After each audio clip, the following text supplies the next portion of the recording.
ಸೈನಿಕ್ ಭವನ ನಿರ್ಮಾಣಕ್ಕೆ ಮಾಜಿ ಶಾಸಕ ಎಸ್ ಪಾಟೀಲ್ ನಡಹಳ್ಳಿ ಅವರು ಮಂಜೂರು ಮಾಡಿದ 25 ಲಕ್ಷ ರೂಪಾಯಿಯನ್ನು ಈ ಸರ್ಕಾರ ಮೀಸಲಿಟ್ಟಿದ್ದು, ಆ ಹಣವನ್ನು ಭವನದ ನಿರ್ಮಾಣಕ್ಕೆ ಬಳಕೆ ಆಗುವಂತೆ ತಾವು ಅಧಿಕಾರಿಗಳಿಗೆ ತಿಳಿಸಿ ನಮಗೆ ಅನುಕೂಲ ಮಾಡಿಕೊಡಬೇಕೆಂದು ಆಗ್ರಹಿಸಿ ಮುದ್ದೇಬಿಹಾಳ ನಗರದ ಮಾಜಿ ಸೈನಿಕ ಸಂಘದ ಪದಾಧಿಕಾರಿಗಳು ಮಾಜಿ ಶಾಸಕ ಎಸ್ ಪಾಟೀಲ್ ನಡಹಳ್ಳಿ ಅವರಿಗೆ ಮನವಿ ಸಲ್ಲಿಸಿದರು.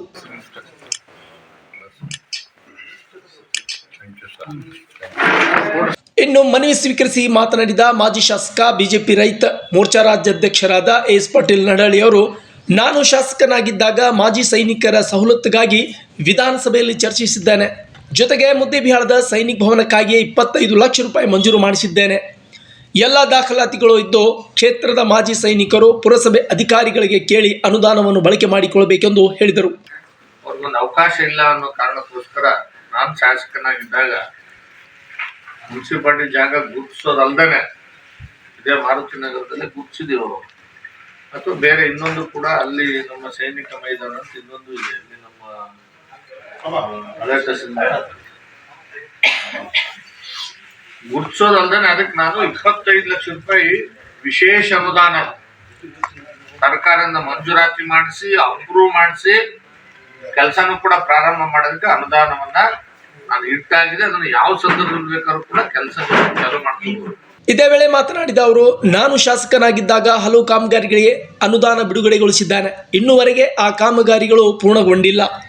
ಕೆಲವು ಕಾಮಗಾರಿಗಳು ಅರ್ಧಕ್ಕೆ ನಿಂತಿವೆ. ಹಾಗಾಗಿ ಅಭಿವೃದ್ಧಿಯ ವಿಷಯದಲ್ಲಿ ರಾಜಕೀಯ ಮಾಡುವುದು ಬೇಡ, ಜನರಿಗೆ ತಪ್ಪು ಮಾಹಿತಿ ನೀಡಿ ದಾರಿ ತಪ್ಪಿಸುವಂಥ ಕೆಲಸ ಮಾಡಬೇಡಿ ಎಂದು ಶಾಸಕ ಅಪ್ಪಾಜಿ ನಾಡಗೌಡ ಅವರಿಗೆ ಮಾಜಿ ಶಾಸಕ ಎಸ್ ಪಾಟೀಲ್ ನಡಹಳ್ಳಿ ಅವರು ಖಾರವಾಗಿ ಉತ್ತರಿಸಿದರು. ಏನು ವಿಶೇಷ ಅನುದಾನಗಳಿದಾವೆ ಅದನ್ನ ಕೆಲವೊಂದೆಲ್ಲ ನಾವು ನಿರ್ಮಿತ ಕೇಂದ್ರ ಕೊಟ್ಟಿಲ್ಲ. ಅದು ಹಿಂದಿನ ಜಿಲ್ಲಾಧಿಕಾರಿಗಳು ಆದೇಶ ಮಾಡಿದರೆ ಆದೇಶದ ಪ್ರತಿಗಳು ಕೆಲವರು ಇದ್ರಾಗ ರಾಜಕಾರಣ ಮಾಡ್ತಾರೆ ಅಂತ ಬಂದಿತ್ತು. ನಾನು ಮಾಡಕ್ ಹೋಗ್ಲಿಲ್ಲ, ಸ್ವಲ್ಪ ದಿವಸ ಇರೋಣ ಅಂತೇಳಿ. ನನಗನ್ಸದೆ ನಾನು ಇವತ್ತಿನ ಶಾಸಕರಲ್ಲಿ ಕೂಡ ವಿನಂತಿ ಮಾಡ್ತೀನಿ, ನಾನು ಮುಂದೆ ನೀವು ರಾಜಕಾರಣ ಮಾಡೋದು ಇದ್ದೇವೆ. ಕಾಂಗ್ರೆಸ್ ಅಲ್ಲಿ ಇದ್ದೀರಿ, ನಾನು ಬಿಜೆಪಿ ನನ್ನ ರಾಜಕಾರಣ ನಾನು ಮಾಡ್ತೀನಿ, ರಾಜಕಾರಣ ನೀವು ಮಾಡ್ತೀರಿ, ಮಾಡ ಜನ 5 ವರ್ಷಕ್ಕೊಂದ್ಸರಿ ಚುನಾವಣೆ ಬರ್ತಿರ್ತಾರೆ, ಮತ್ತೆ ಆಯ್ಕೆ ಮಾಡ್ತಾರೆ. ಆದ್ರೆ ಅಭಿವೃದ್ಧಿ ವಿಷಯದಲ್ಲಿ ಅಥವಾ ಈ ರೀತಿಯಾದಂತ ಅನುದಾನಗಳನ್ನು ತಂದು ಊರಲ್ಲಿ ಒಳ್ಳೆ ಕೆಲಸ ಮಾಡುವಂತ ವಿಷಯದಲ್ಲಿ ನಾನ್ ತಂದಿದ್ರು ಕೂಡ ನೀವು ನನಗೆ ಅಪ್ರಿಸಿಯೇಟ್ ಮಾಡಬೇಕು, ನೀವು ತಂದಿದ್ರು ನಾನು ನಿಮ್ಗೆ ಅಪ್ರಿಸಿಯೇಟ್ ಮಾಡೀನಿ. ಹಿಂದೆ ಮುಂದೇನು ಕೂಡ ಮಾಡ್ತೀನಿ. ನೀವೇನ್ ನಿಮ್ಮ ಅನುದಾನ ನಿಮ್ಮ ಅವಧಿಯಲ್ಲಿ ಏನ್ ತಂದಿರ್ತೀರಿ, ನೀವು ತಂದಿದ್ದು ಅಂತ ಹೇಳಿ ಕೆಲಸ ಮಾಡಿದ್ರೆ ಏನಿಲ್ಲ. ಆದ್ರೆ ಅದಕ್ಕೆ ಅಡ್ಡ ಹಾಕುವಂತ ಕೆಲಸ ಮಾಡೋದಕ್ಕೆ